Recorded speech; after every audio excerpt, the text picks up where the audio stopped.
started getting involved, and the industry had put forth a bill that was so-called transparency bill. I called it a Trojan horse bill because buried in fairly superficial transparency concessions was a provision that essentially codified one of the abuses, more significant abuses. And we blew the whistle on it, and the legislature, fortunately, Meg Froelich's committee rejected that Trojan horse provision. So we were able to kill that, and the superficial things passed on, and that was fine. The next year, 2022, working with Mike Weissman, we tried to get a comprehensive reform bill on the table, and that met a number of different hurdles. And keep in mind, we were learning as we went, even though I have some significant lobbying history in my background. We were learning how Colorado worked.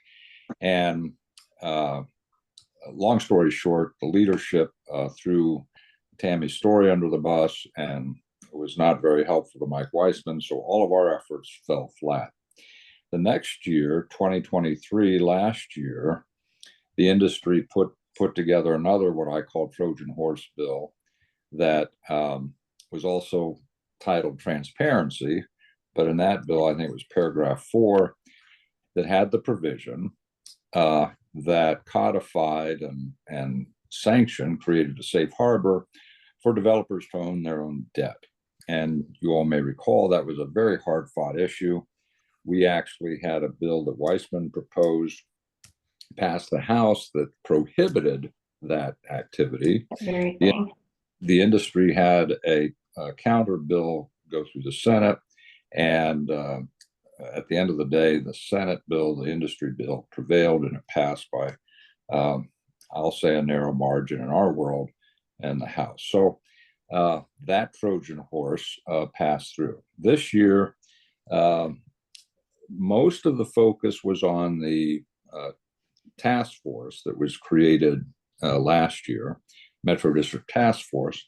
And the long and the short of that was it was pre-ordained, if you will, to be a industry-dominated group. Governor Polis weighed heavily in the makeup of the group, and every one of his, I forget how many, 5 appointees, were all from the developer industry. And then, of course, there were a few others added from the other appointers. There were really only 2 people on that board, or on that commission, who were resident oriented in their perspective. And unfortunately, because Polis had his finger on the scales there, Dora, who kind of emceed it or chaperoned it, and really set the agenda, set the schedule for the most part. As a result of that, the presentations were developer dominated, and we understand the draft report that's coming out doesn't even incorporate any of the resident perspective that were presented to the commission. So where we are is really 2 points. One is we'd like there to be some conversation and perhaps action on creating a statewide special district, not necessarily just Metro District, but special district task force or committee. And I would invite you all to consider FAIR as the chair of that. And second would be to work toward proposing a comprehensive Metro District reform package that would contain anywhere from 2 to 5 provisions, and start that process this summer. We had a conversation with Andrea about how to some of the logistics involved there, and think that that's something that we could do. So at any rate, this issue is only getting worse. And just for example, there are lots of lawsuits that have sprout up in the last year and a half, because residents now know that they can run for the board and are doing it and are getting on the boards. Developers are kicking into a higher gear to fight residents for control of the district. There's no other way to put it. And even Diorisio, one of the governor's appointees, the commissioner from Douglas County, I think it is. Adams, yeah. Yeah, he's from Adams. Yeah, I mean, he hit the nail on the head. He said, on the one hand, the developers don't trust the residents to pay the developers what they think they're owed, and are keeping them off the boards and keeping them from controlling their own taxing and spending. On the other hand, the residents don't trust the developers because they're kicking them off or keeping them off the boards. So this is not getting any better. And, we're not going to have pitchforks and, people shooting from behind barricades, but developers are suing residents, suing them individually. We've had at least 2 of our members individually sued for speaking out in defamation cases. They're being dismissed under the anti-SLAPP law, but it costs money to go to court and defend yourself. And the developers have nothing but money to spend. Most of that's coming from the residents who are paying these outrageous fees. So at any rate, I've spoken enough on it, but we'd like to push this up the priority list, if that's possible, to create a statewide task force and consider. Go ahead, Fair. I just wanted to add, I met with Andrea yesterday because I just feel by the time that, after being on the LAC, that by the time the LAC weighs in, it's really almost too late in many cases.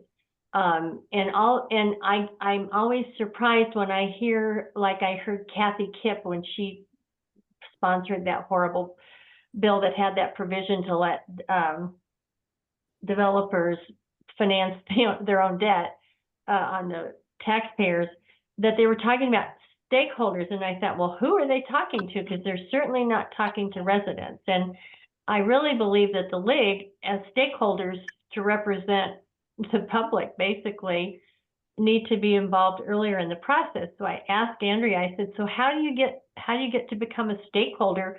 Because all of this legislation gets written in the summer or before the legislative session starts. These bills, their birth starts then, and the stakeholders at the tables are the one who give all the input into these bills. And I said, is there a way the league can become more involved earlier in the process and become stakeholders in some of the writing of these bills?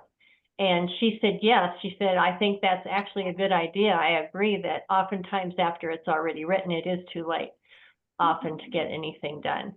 So that is what I'm hoping, in addition to the idea of the league sponsoring the bill, but just putting ourselves out there.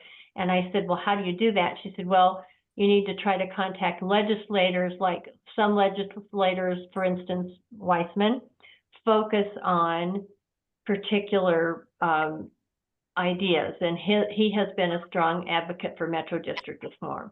Tammy Story is another one, but she said that the need to try to form partnerships or to inform these people that we want to be the league wants to be stakeholders at the table. She said there's already some groups that are sort of doing that. I don't know, some interest groups, I don't know, that are working over the summer with people. But I know that hasn't been the case for the special districts and metro districts. And I wanted to mention, John forgot to mention that this year there was another Trojan horse bill that was a water district bill. And it was pretty disastrous, and it actually got gutted, fortunately. It passed, but it did, the really negative part was gutted. So that's just some food for thought, and I would like, feedback on how, if others of you feel that we sort of get into the process a little late.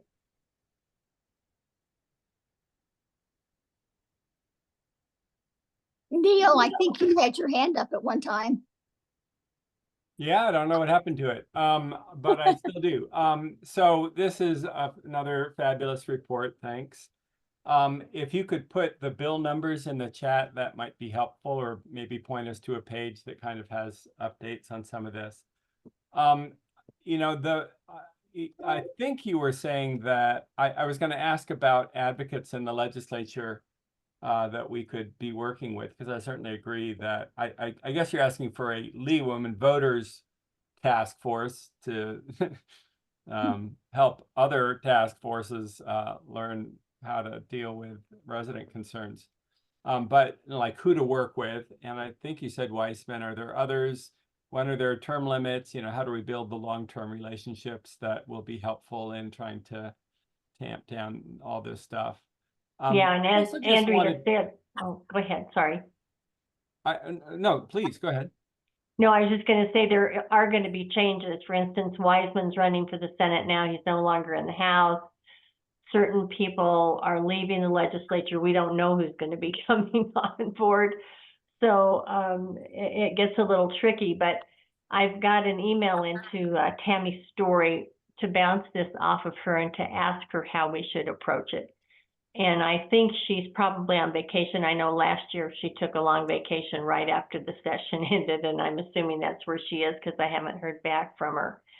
But it's just more a matter of at what point we become involved in the process. I think we'd be much more effective becoming involved in the process on the writing of the bills rather than on trying to get them changed if we don't like them after. Right.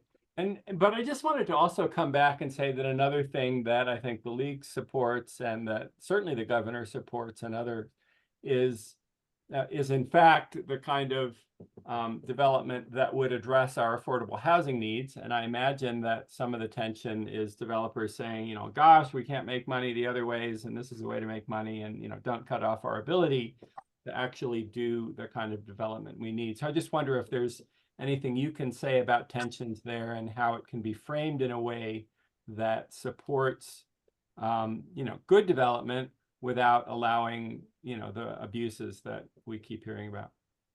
Well, actually, now I don't know, maybe I'm speaking out of turn here, but metro districts are not just now being used for infrastructure development. They've become super profit machines for developers. We have evidence that shows that and have done hours and hours of research to prove that.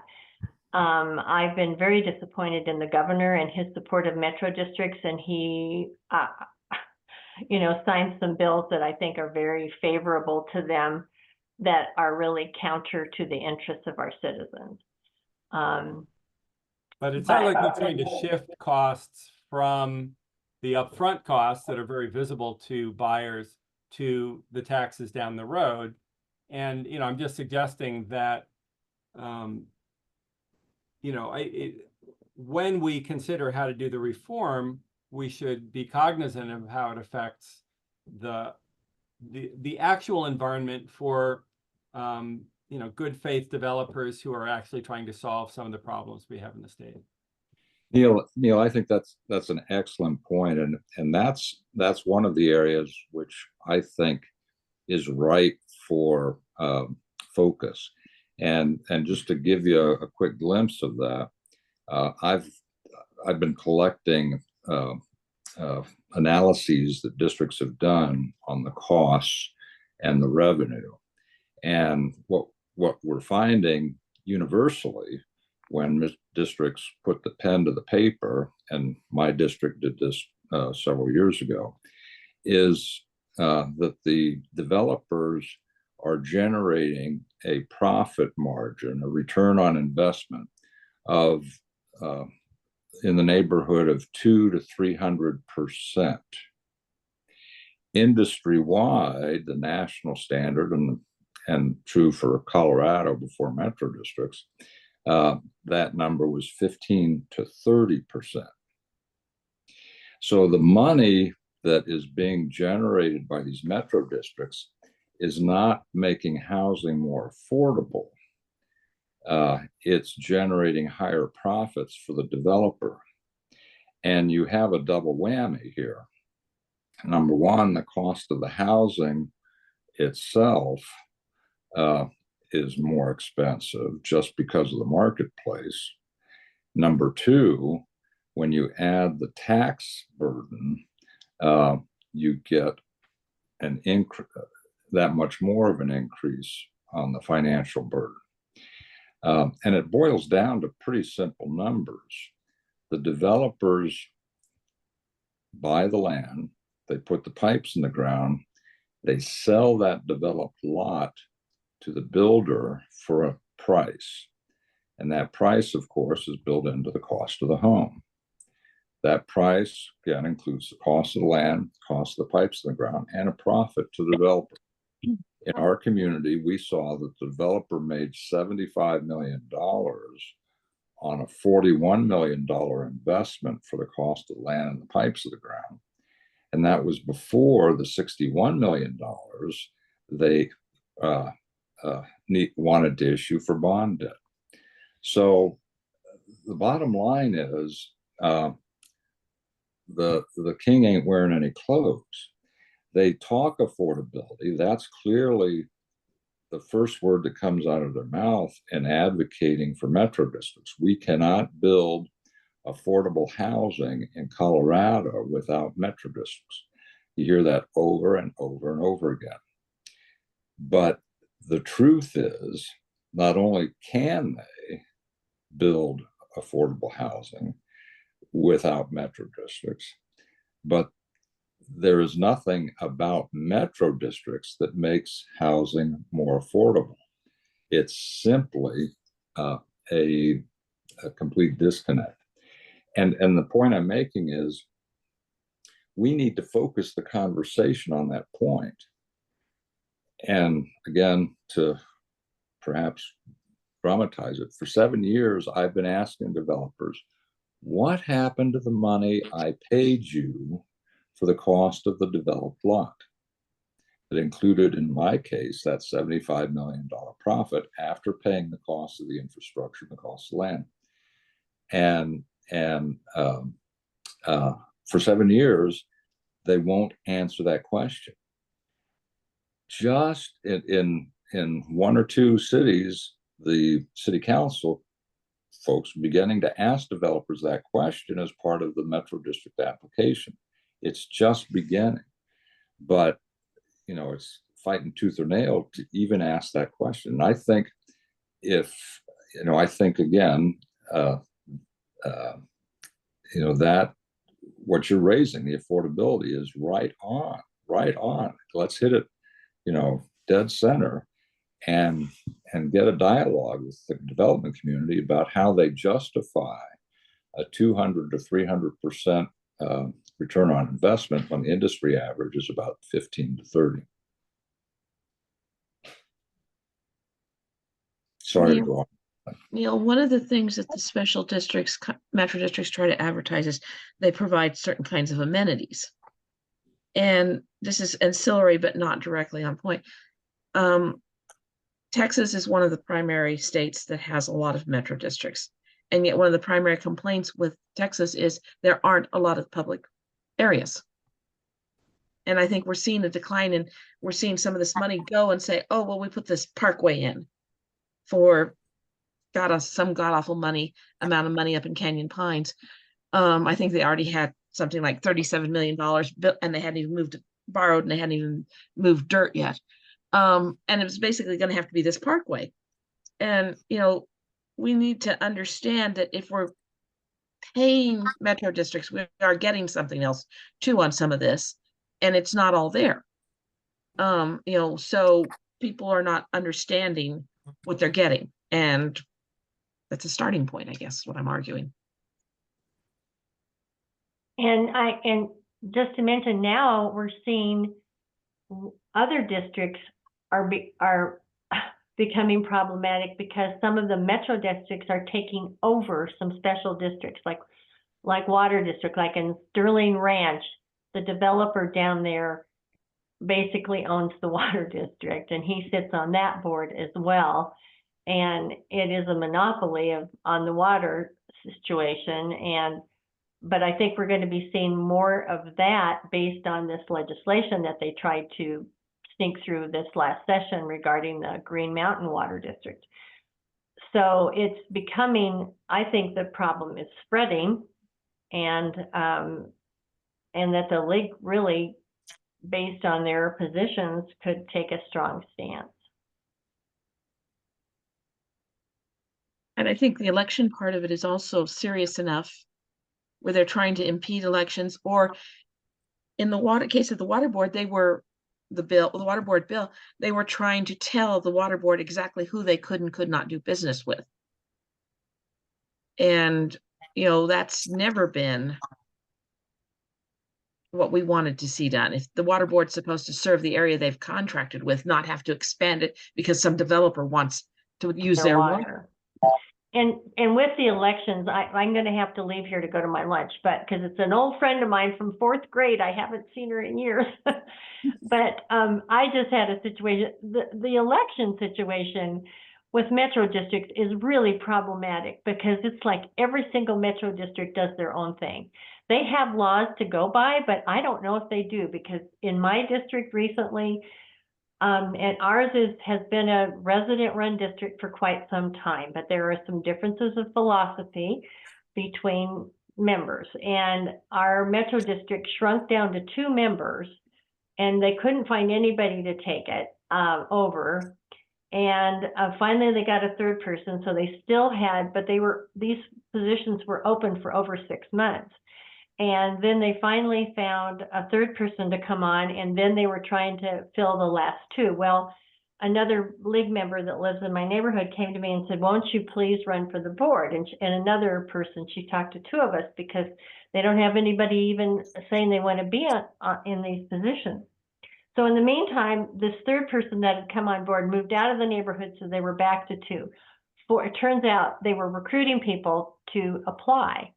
And so 4 people applied, and there were 3 positions open, and they decided to only fill 2 of them and not fill the 5th one until the next year election. And the reason is because in our neighborhood, we have condos, townhomes, and patio homes. There are like 57 patio homes, 150 of condos, and there's a few more townhomes. And they were going to apportion the board seats based on that. So they had determined that only 1 person from patio homes could be on the board, and that the other 4 positions, 2 of them had to be condo people and 2 of them had to be townhome. Well, this is not written in the law. You can't just make up your own rules. And when they said this, I was just, because I'm a patio home person, so both of us that applied from the patio homes were not allowed to have a position. So anyway, I wrote a letter, and I told one of the board members, and he wasn't real happy with what this other board member had done, because he had just cut off this meeting where they were discussing this on his own without input from his partner, since there were only 2 of them. And I said to him, I'm going to send you a letter. It states in law what has to be done in these openings. And if you don't take care of this, I'm writing to the county commissioners, because that's the next step. So I sent that letter about 2 or 3 days ago saying, you appointed all the positions, because, by law, you have to have this done by May 15th. And so sure enough, I guess they didn't choose me, but they chose another person to fill the position. It was the other gal, she and I, from the patio homes. So they did at least take action, but it's an example of how awry things can go in these districts. And with the elections, every single district doing something different. So, Farah, did you get notice on the special meeting? nope. Interesting. No notice. I think they panicked because I was going to send this letter to the, I don't know, and when I told Patrick, the guy that was the one on the board, he said, I really didn't agree with all that.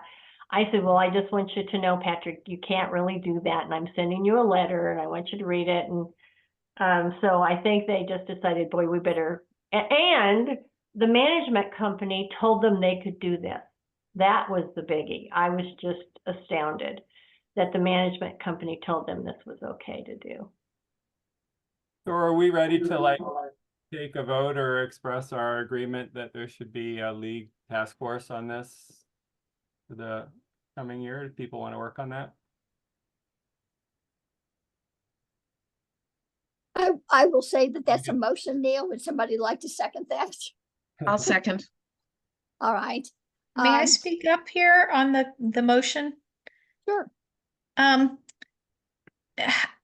So what's the advantage to breaking out to a separate task force versus keeping this as part of the elections task force? I just worry we might spread ourselves too thin, and this seems like a reasonable part of the elections task force, but Well, I it's guess really my- kind of a Correct me if local I'm wrong. government thing too, so. Yeah, my notion was that if you're trying to develop a bill that really does a comprehensive job on how to both have fair special districts and still maintain affordability goals and stuff like that, it's work, most of which is not about the elections, but it's really about. I think those are really kind of two separate issues, actually, that elections should probably, I think you guys should really take on the fact that about Metro District elections, they should be at the same time as a lot of other elections so the county can handle them and make it affordable. And that's a whole nother thing. if timing is the only issue, then the Boulder County League is working not very fast on a timing of elections report, and we could perhaps move that to this task force instead. That's an option. I think the concern, Celeste, is that basically for purposes of what we've been doing the last year, as far as the bills, the special I have district to group has go. been underneath Byfair. Okay. Um, report works underneath Jeff as the local government. And yet we're over here on the elections task force. So are we split too many ways? And do we need to be a little more clear? But again, I don't know. And and as somebody who's spread pretty thin already, and I realize that. And I know that, my focus has been, we've got to get as much data out to people as we possibly can get, so we can get people interested and draw them in. I just don't know that, I'm okay with whatever people decide. I just do worry about us creating more structure and not having the bandwidth to fill all the different task forces. So, Well, my 2 cents is that there are people on this task force that are really focused on special districts. They understand them at a greater or deeper level than some of the rest of us do. They are very interested in them. I live in a community where special districts aren't much of an issue. And I'm wondering if by having a special subcommittee that's made up of and chaired by someone who has a passion for this particular area might be more effective, and they can come back and report periodically to this task force, ask for input, get suggestions, that kind of thing, that we might move this along more quickly than if it becomes something that this entire group deals with. Sometimes I think smaller groups can get more stuff done than bigger groups can, but that's a personal observation. Yeah, I also want to make sure we have time for Celeste part of the agenda, so. Exactly. Tony? Well, do we want to table this, or do you want to take a vote? Or Connie, did you have Tony, Jennifer? Tony has her hand up there. Tony?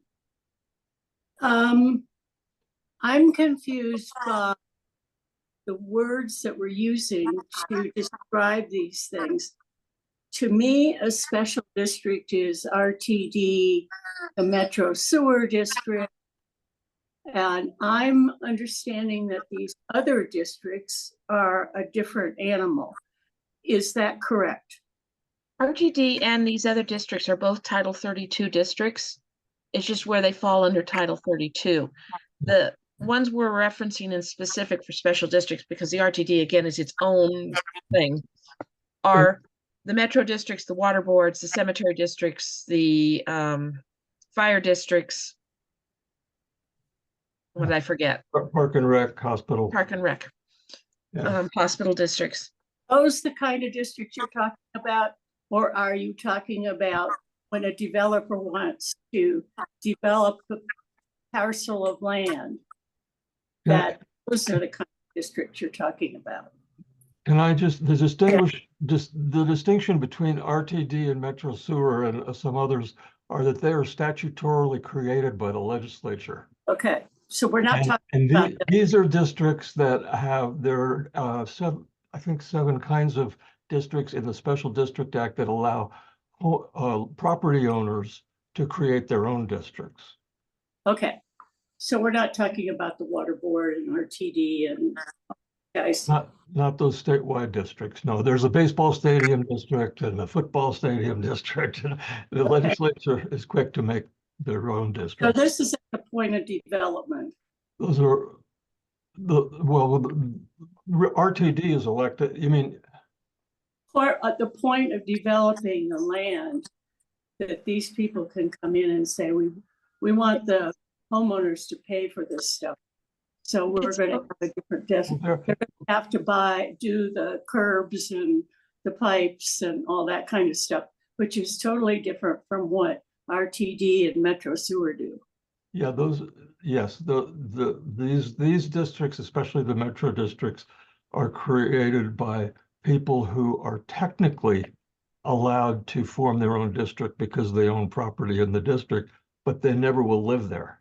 I mean, there are a couple of wrinkles in John can speak to this better than I, but the Special District Act allows people to qualify as an elector to create these districts by finding 4 other friends of theirs and be this first board. And they have to be approved by a city or a county the plan has to be approved, but the cities and counties really don't take a very active interest in them because they just want, if they figure it's their property, they ought to be able to do what they want with it, I think is the general attitude. And that creates this monster, if you will. Some of this, Tony, was created out of the idea that, oh, well, we live out in the county and we need fire services. So we're going to create this fire district. And when it was started out, it was more citizen driven. Now it's much more so the fire districts and the water districts, they have their own sets of problems. But then we have this metro district, which is created by the developer, who is the 5 friends situation. And then they go on to profit rather astronomically. The water boards and the fire districts, one of their biggest problems is just purely a lack of candidates and a lack of oversight. Okay, so you're proposing just to deal with I don't know what to call them. You're calling them metro districts. I don't know if we call RTD a metro district also. It's called the Special District Act in the statutes. And so what you're talking about are the special districts, is that correct? Yes. Okay, and so you want a task force to deal with special districts. The term task force is puzzling to me. I don't really understand the way that the league develops task forces and really how the organization deals with them. So I wouldn't worry too much about that. well, This would be basically a subcommittee of this task force. Committee. Karen mentioned a committee or a subcommittee, then I mean that's an option. So Can we go ahead and go with the subcommittee for now so we can get to Celeste's presentation? And Jennifer, I'm sorry, I forgot you had your hand raised. Right, Uh, so take you've this got a motion on the floor. And you got a hand that keeps coming up. I Well- can't really find my screen hand, so I keep sticking my real hand up. You know, take this for what it's worth. I've kind of worked a little bit with these Metro District guys, and I've learned a little bit about Metro District, and I've been trying to focus on elections. So if you find somebody or somebody in this group wants to take this on, I'm more than happy to be a worker bee and really help whoever wants to do it, because I love elections but I'm not ready to take on a big thing like this myself. So there it is, it's done. Well, my suggestion is that those people who have special expertise and special interest in it, that they take this on.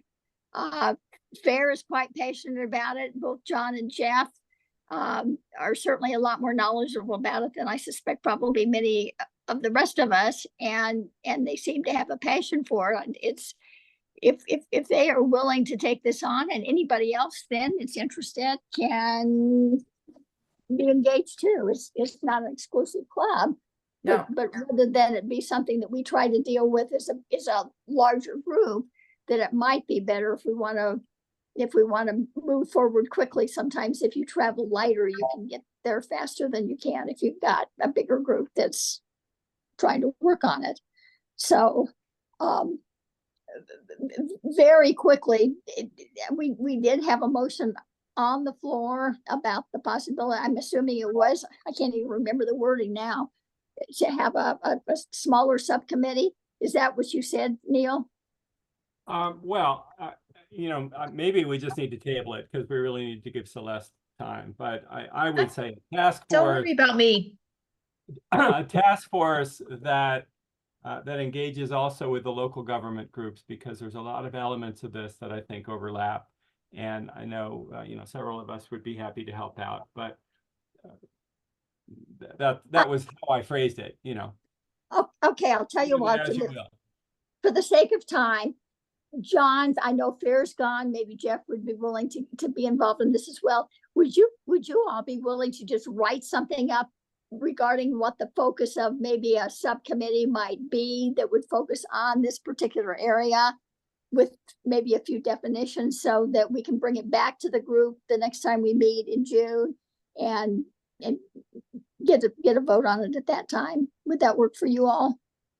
I can do that. That'd be fine. Okay, all right. In that case, then Right. moving forward, Celeste. You are So just a couple of comments about this task force or subcommittee or whatever. I mean, I think you all should just work on it as though you've already got our blessing, and then you'll have more stuff to present to us next month. You can't go out and make big statements from the league without our permission, but you can certainly do a lot of research and organization and stuff like that. So I hope you do that. And I know that there have been various league events on special districts, and you have various names of people who've registered for those events. And I know Liz Black here in Boulder County attended at least one of those. She might be a good person to get involved too. So yeah, start recruiting people for it. It's great. Yeah. Good idea. Great, Okay. thank you. Thank you.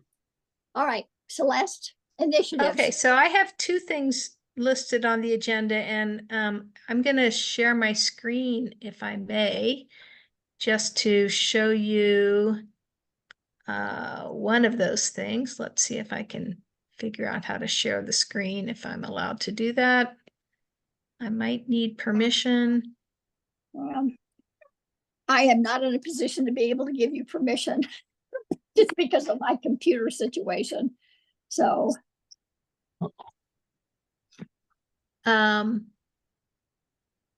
Celeste, you should be able to share. I can share. You can share, Yeah, you said? agreed. You can just go ahead. I just did it. Oh, I can share? know. So, Mhm. oh, there it is, share screen. I see it. Okay, great. So one of the things I'm talking about. Can you see the election initiatives Beautiful. Yes. list on the screen now? Yeah. Okay, so there are a lot of election initiatives. And two of them are already on the ballot, and Suzanne Tahari, who used to be Suzanne Steyert, used to be the Deputy Secretary of State, has her name with Michael Fields, who's well-known with, I don't know, Advanced Colorado or some group, on one of those, and then I think his name is Stephen Ward on another one. So those two are already on the ballot, and the League of Women Voters is no doubt going to take a position on those if we haven't already. Those are not the ones that I've been following so much. I've been following the Good and Stutzrium initiatives, and those are basically anti any kind of ranked voting and anti an all candidate primary. Well, I think these three will not make it onto the ballot because I don't think Linda Good and Candace Stutzrium have the dollars to get them on the ballot. So I don't know that we need to talk about those very much, but just to let you know, those three are out there. I'll skip the John Caldera ones because I haven't followed those very much either, but I did want to at least put them on this list. John Caldera, if you don't know, is the head of the Libertarian Leaning Independence Institute.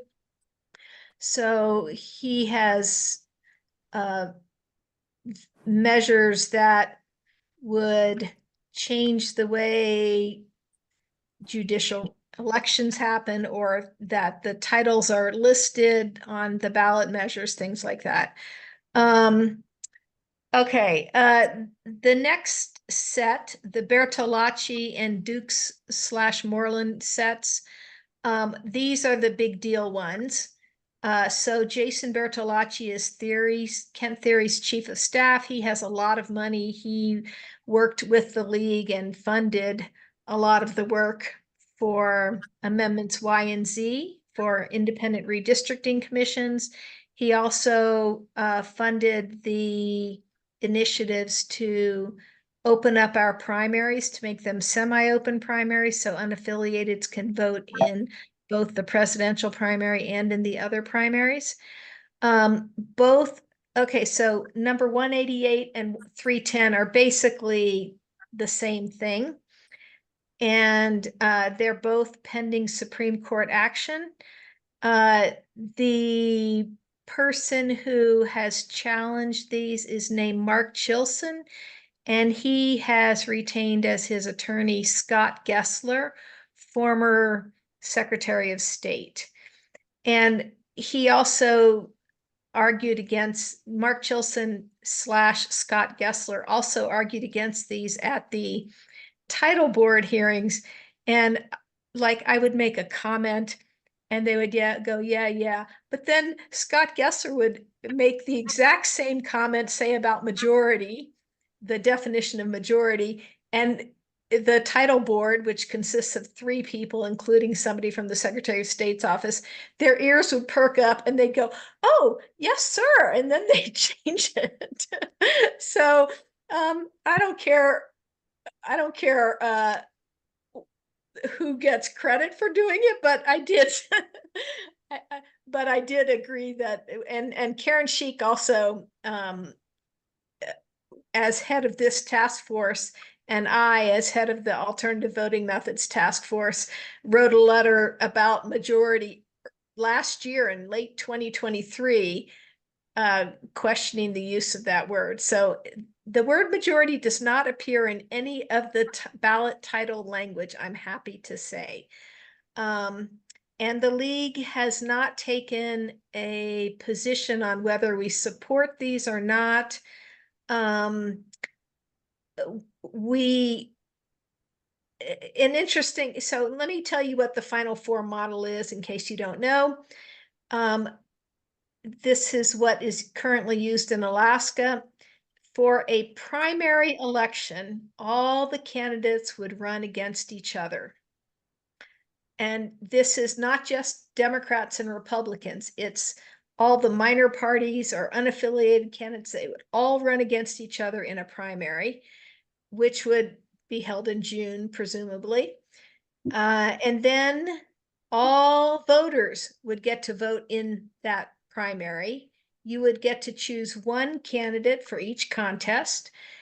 The top 4 vote getters would move on to the general election. So one of the arguments against this is that the minor parties have a much smaller chance of getting on the general election ballot. Another thing that is, in my opinion, problematic is that we don't let 17-year-olds vote in primary elections anymore.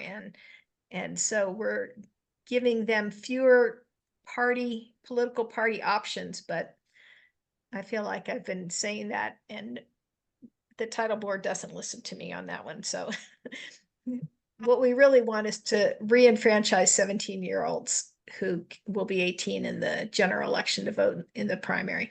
Anyway, so these 2 are pending Supreme Court action. Tony, I don't know if you know anything more about this. There's going to be a meeting with Kent Theory's group on Friday, and Tony and I attend those meetings, so we may find out more.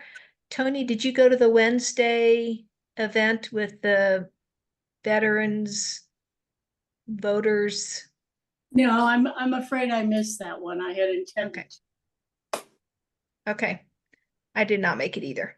Okay, so those are the big deal. They call this the North Star, this Final Four model. And the good thing about these is that they're statutory, so they can be changed.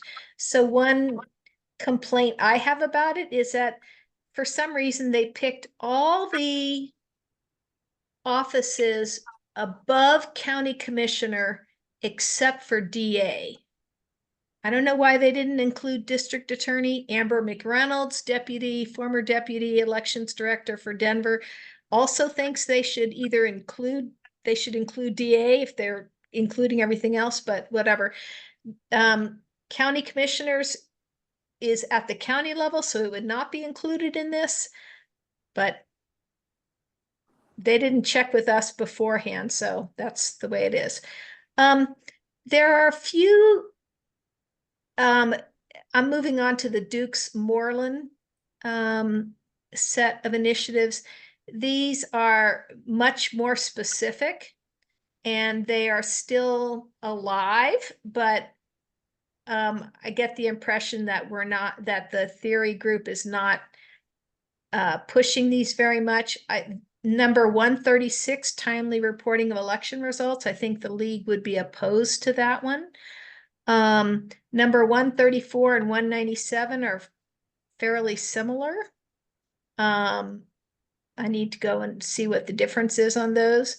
I don't think number 135 is a good idea. I think the league is in favor of more ways to get on the ballot, and 135 would get rid of caucuses and assemblies and only allow petitioning onto the ballot. And it would do a bunch of things like let unaffiliated voters sign a Republican or a Democratic ballot, because there's some big problems if you don't do that. So anyway, those are also out there and may get included. And then there are 3 others which I put under miscellaneous. The interesting one is number 231, which is another Jason Bertolacci one, and Owen Clough. And this one would let unaffiliateds vote in and vote for anybody who's running for Secretary of State, whether they're Democrat or Republican. Meanwhile, the Republicans would have a Republican-only ballot. The Democrats would have a Democratic-only ballot. So that sounds like kind of a messy situation, but does anybody have questions about these? What's the Supreme Court thing? Is it saying that it's not single subject? I'm sorry, I missed what you said. Is the pending judicial Supreme Court action a lawsuit saying it's not single subject? I think that's the only thing that they can, the only argument they can make to the Supreme Court. So you assume it's the same argument they made at the title board? Yeah, but yeah. Any And let me likelihood is? also say that there were over 300 proposals submitted to the title board. So they've been working to go through all these proposals, and they're not just on the conduct of elections, which is what these generally are called. There are a whole bunch of things. And the league is keeping track of all of them and deciding whether we support or oppose them. And we're trying to get that out in a timely fashion because we'd rather not have them on the ballot if we can avoid it if we don't like them.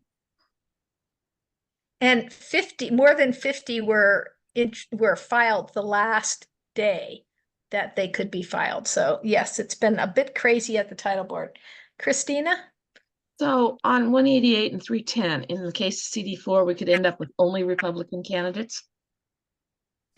Because 4 move on, it seems unlikely that you would have that the Democrats say wouldn't be able to coalesce behind one person and move that person on to the general election. In a top 2, that would happen a lot more often, but in a top 4 or final 4, it's likely you'd have at least one Democrat. Yeah. California has problems because of the top 2. I think top 4 is much better. It also lowers voter turnout when there's 2 candidates from one party. People from the other party often just say, I'm not going to vote. So that's what's going on with election initiatives. And if I've forgot anything else, Tony, please speak up. In terms of primary election reform study, and I know we're already past 1 o'clock, we're making some progress. One of the big questions is how we want to frame this study. I think like we had for the just alternative voting methods single winner, it was easy to say plurality is bad. And I think it's going to be pretty easy for us to conclude that partisan primaries have a lot of problems and we should consider other options like maybe final 4. And we could probably also, I think it might be pretty easy to conclude that final 4 is a better option than top 2, like in California. But then it starts getting a little messy, and I don't know how much we want to get into the weeds. So we're gonna have various people checking, reading this and seeing if it's keeping us understandable and reasonable while still having an impact. It's tricky. Great reports, Celeste. Okay, I'm going to stop sharing, I guess. I can send this to you if you'd like, Karen, and you can send it out. You bet. If you want to send it, then what I'll do is just forward it to everybody. Now, let me ask you, are the ones that you showed, all of those that look like focus on things that have to do with elections? Are there, I know Initiative 89 has made the ballot. That's my understanding. That's the one on putting abortion into the Constitution. They're still doing signature line review according to the Secretary of State website. Okay, so that's not confirmed and that is for sure. Right. I'm going to put that Secretary of State website in the chat so that you can go and see for yourself exactly, all 300 plus ones you can look up. But they're also in categories like on ballot. The two that I mentioned are already on the ballot, you know, signature line review, title set, withdrawn, collecting signatures. So it's a useful website. Would you send me that link when you send me your document? It's in the document. It's at the top of the document. Okay, Yeah. good. Because And it's in the chat right now. well, I can't access the chat on my phone. Okay. So. Okay. So, all right.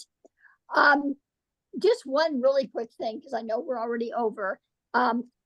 I just discovered we had a voter services meeting, and in the course of a conversation about going into the high schools to register 16 plus age kids, we learned that what has happened now is that if you want to go in as a 16-year-old to get your driver's license, you actually have to have taken a driving course.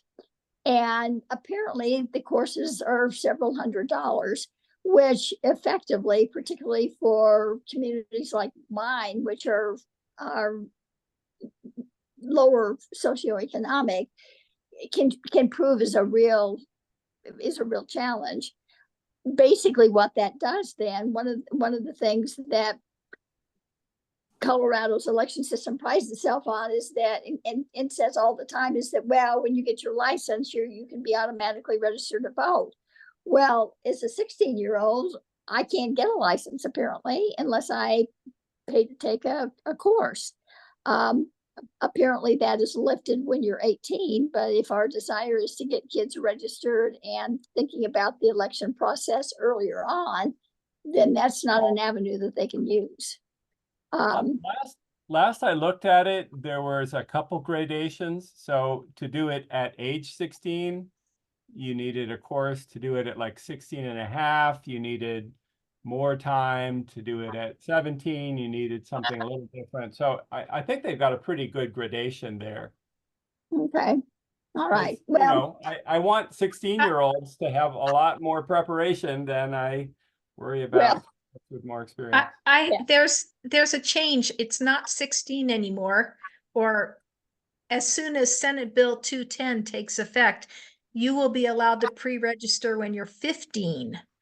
And part of that was some people are going in before they're 16 to, you know, deal with getting a permit or whatever. And so then you can now register when you're 15.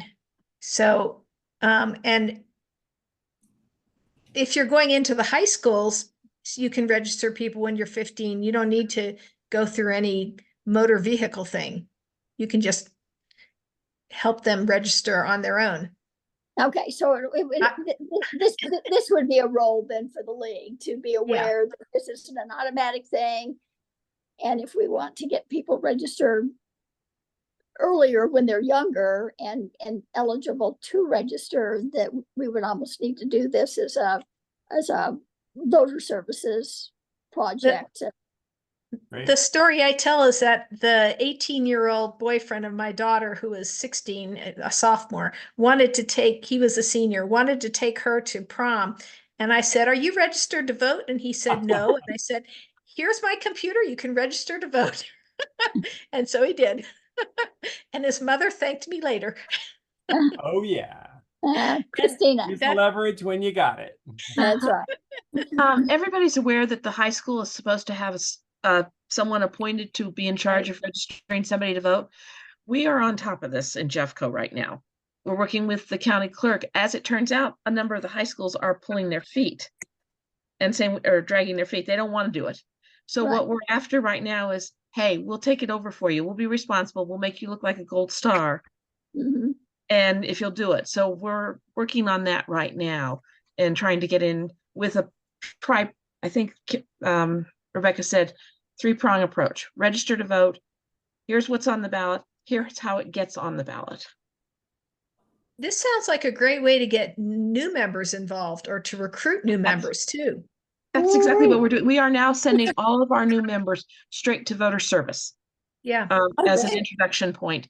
because we're having trouble getting people involved. So it's just an automatic point. Now we're going to send all our new members straight to voter service. That's a good idea. Well, Christina, could you send me, do you have anything written down on paper about your three-pronged approach? Could I you will get share it out of that? Rebecca Winning, who I think should be at this meeting anyway, instead of me, but Well, Thank if you, you Jen. could send that to me, what I can do is share that with the group as well. And Okay. for selfish reasons, I'd like to have that for my own Okay. league. I will get it Oh, to you're you. so selfish, Karen. I know. I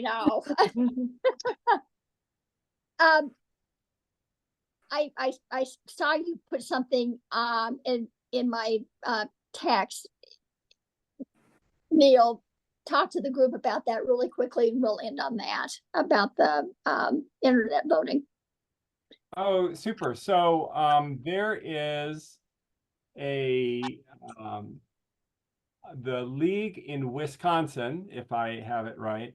That's correct. They Yes. sued in order to do something which, as I understand it, and I think Celeste has looked at it more carefully, requires improvements in how people with disabilities and accessibility issues are able to vote. And last I heard, and you should just jump in to stop me when I go off the rails, it was first focused on getting materials out to those voters so they could vote at home independently and anonymous and without and privately.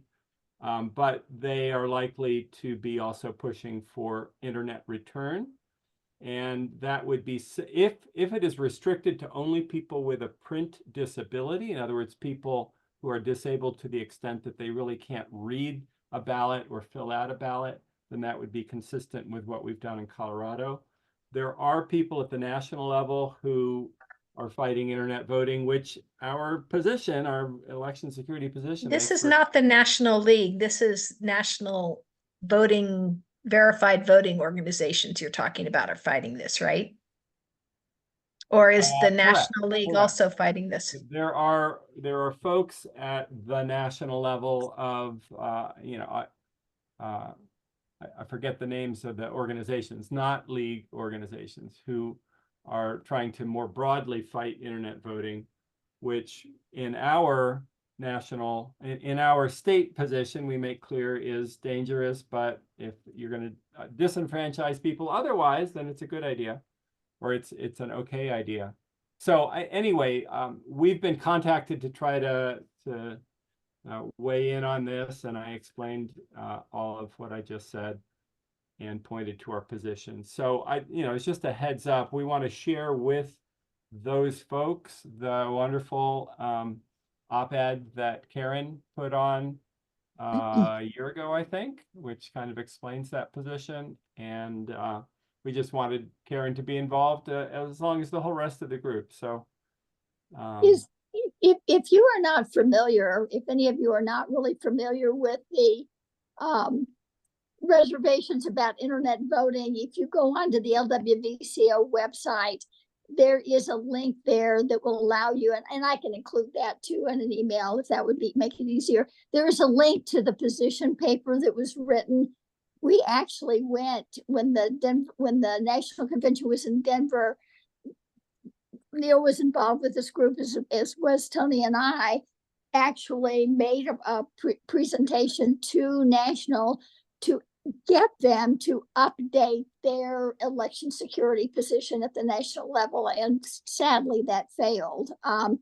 But there was a lot of research. The language was very, very carefully crafted to make sure that anybody who looked at that position would have an understanding of what the downside of internet voting was, while at the same time trying to balance, as Neil just mentioned, the fact that we don't want to disenfranchise anybody, but we also don't want people that don't need to return their votes via the internet, that not be an option for them. The fear is that because it's really not a secure way to be able to return a ballot, to just open that up wholesale really has the potential to jeopardize the security and the reliability of those election results. So I will make myself a note to send you that link as well for election security, so you have it in case you're interested. Very well stated. Thank you, Karen. Oh, thank you. All right, is there anything else? Again, I apologize for getting late, so that it made us late today. And I hope you didn't feel too rushed, Celeste. No, I will didn't tell you- have that much to talk about, and but there was a lot of stuff in terms of detail, so I was happy I made that little chart ahead of time. Well, Yeah. and I will tell you, for those of you that don't know, Celeste has been a real trooper. She has spent hours and hours and hours with the title board. And if you have a question about ranked choice voting or other types of approaches to voting or issues that have to do with elections and making them fair, Celeste is the gal, and Neil as well, particularly in the area of election security. So it's not that the rest of you don't have areas of expertise, but I can tell you that these two are really go-to sources if you have questions. So, okay, anything else for the good of the cause for this meeting? Actually, I do have one question, but it's more Yes. for you. I have a new member who's very interested in registering on the reservations. She actually works for the Department of Interior. That's why she was interested. Do you have someone I could send her, whose name I could send her? Let me do some research and find out a contact person to get information about registering on the reservation. Is that you're Mhm. okay? Yeah. I'll see what I can find Christina? out. Uh-huh. The Secretary of State has really pushed voter registration on the reservations or whatever you want to call them. Mhm. So you may want to call the Secretary of State's office and ask them what programs they have, or have your person call, and maybe she can coordinate with those people. Yeah, because I was going, this is really way out of my realm. Yeah. Being Yeah. Jefferson County. All right. Well, I will see if I can get a name and specific contact information and Okay. forward that. Okay. All right. Well, thank you again so much for attending today. And Celeste, can you stay on a minute? Sure. Okay. okay, Thank you. righty. And See, Tony's you attended all. a lot of the title boards too. Just want to say We that. have Yeah. amazing expertise in this group. Thank you all. All right. Well, we'll see you in June then. And I hope when I leave that doesn't bump everybody else off. Probably. I know Tony's phone number if needed. Yes, you will. If I can even get off here. Okay. Well, shoot. Okay, Celeste, I can ask you, you're talking about the election report that you're doing about different voting kinds of things. What are you talking about? Is that? So there are two things I was on the agenda for. One was the initiatives, and I had the list. yeah. And the other thing is the State League has a study going on primary election reform. Okay. And that's what I was talking about. And I know this is an interesting topic because usually we try to stay out of primary elections, but Right. if we're doing things like going to an all candidate primary, it's no longer partisan, and therefore we should be involved. And so I think, to me, it seems pretty clear that we don't want that. Partisan primaries have a lot of problems, so we should be looking at other options. So that's what it's about. It's about evaluating this and telling us what it is, both of those things, whatever, all the things. A lot of it is about the evils or the problems of partisan primaries, and then looking at possible options. Some are things people do right now, like in California with the top two. There's Alaska with the final four. There's Louisiana where they eliminate primaries altogether and just have a jungle general election. There are some places that have open primaries, so you go and you can pick the Republican ballot, regardless of what party you're registered with, or you can pick the Democratic ballot. You still only get to vote in one primary, so that might not be great because it limits choices in the Who's primary doing- and later. Who's doing this report? It's under the auspices of the Alternative Voting Methods Task Force. Okay, Marcus Ogren has been doing the massive amount of work. Now that title board is over and the legislative session is over, I'm spending a little more time looking at this, actually a lot more time looking at this. And it's so interesting, Tony. I talked to Beth Hendricks a bit yesterday about this, but I'm wondering how to do, say, the consensus questions and how to do like the executive summary.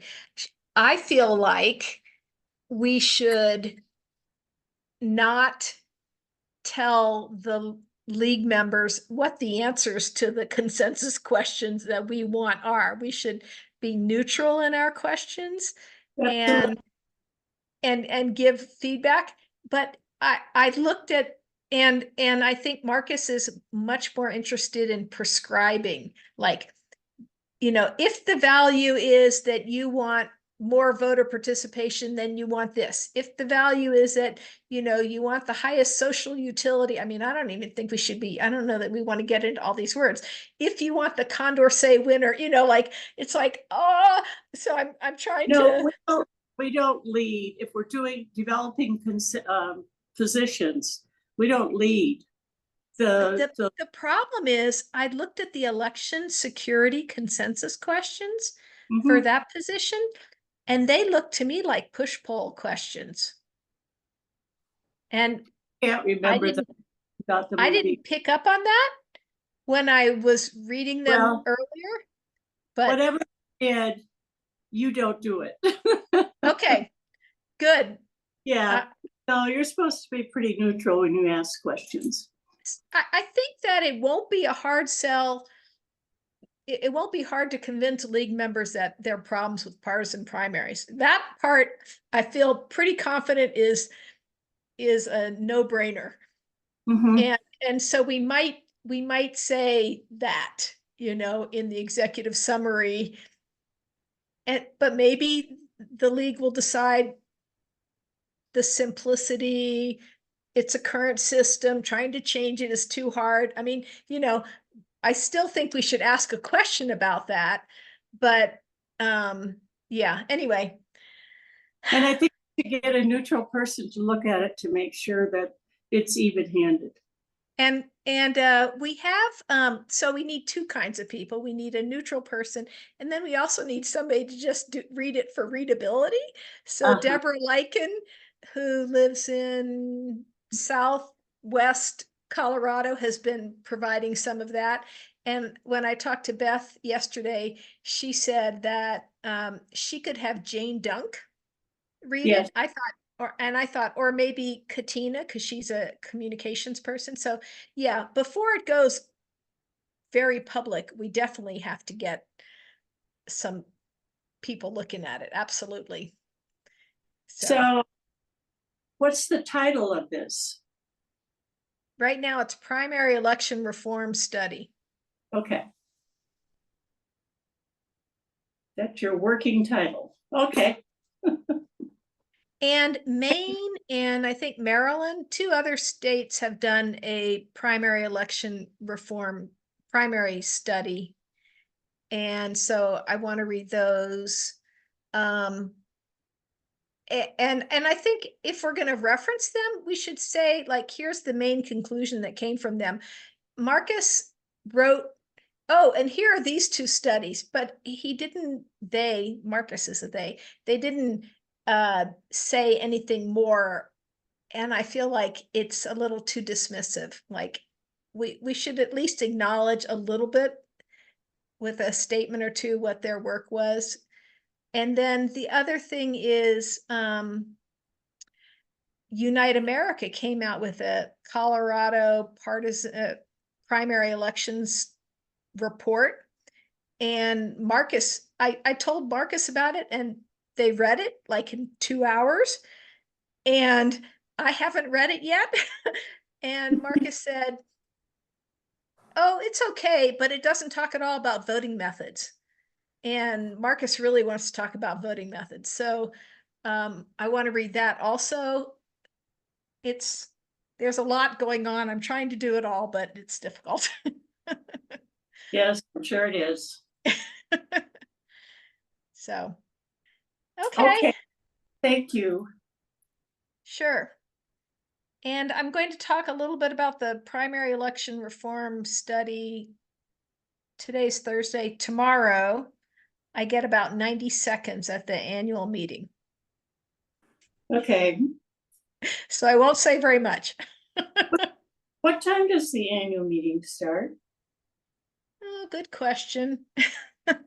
I have to go register for it right now. I was not registered, but evidently my local league now has a slot opened up, so I'm gonna register. I don't have the time, but I Okay. have an email.